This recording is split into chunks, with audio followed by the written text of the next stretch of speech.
Today on the keyboard workshop I want to look at suspended chords.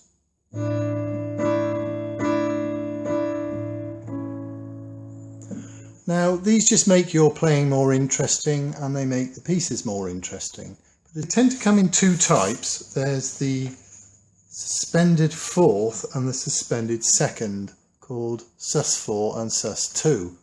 Let's have a look at the sus4 first. This is how you'll see it in the sheet music. It's literally A7 sus4. This is in the song Yesterday.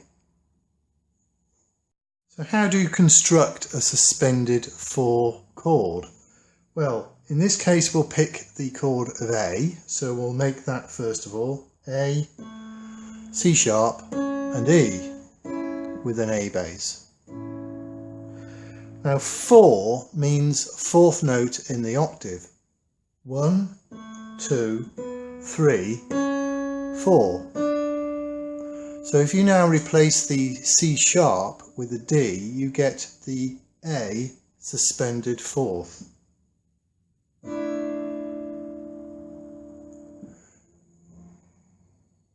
Now what you tend to do is you then in the next chord tend to what we call resolve back down to A, so it sounds something like this. The suspended chord has that sort of longing to return back to what I call home, which is just the normal chord.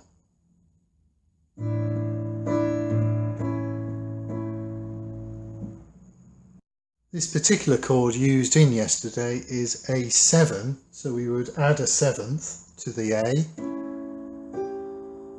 and then do the suspended fourth.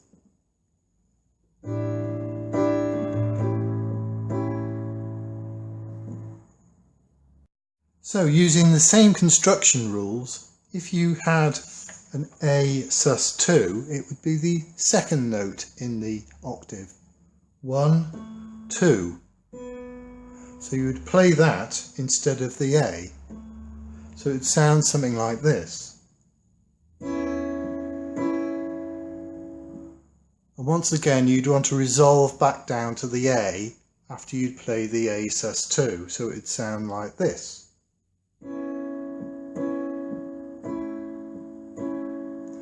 And this type of construction is used in lots of songs. I mean, if I just add a bass to this, it just sounds like quite a lot of songs that you've heard.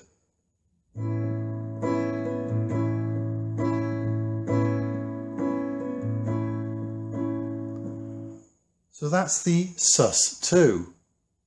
Now there is another use for a suspended chord, again in the sheet music here from Yesterday, a bit further on from the A7 sus4, is this F sus4, which is used at the end of a phrase.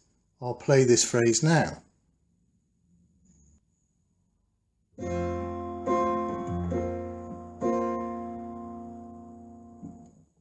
Although that finishes the phrase, the next note in the next verse would be back to the F, so it would actually sound like this.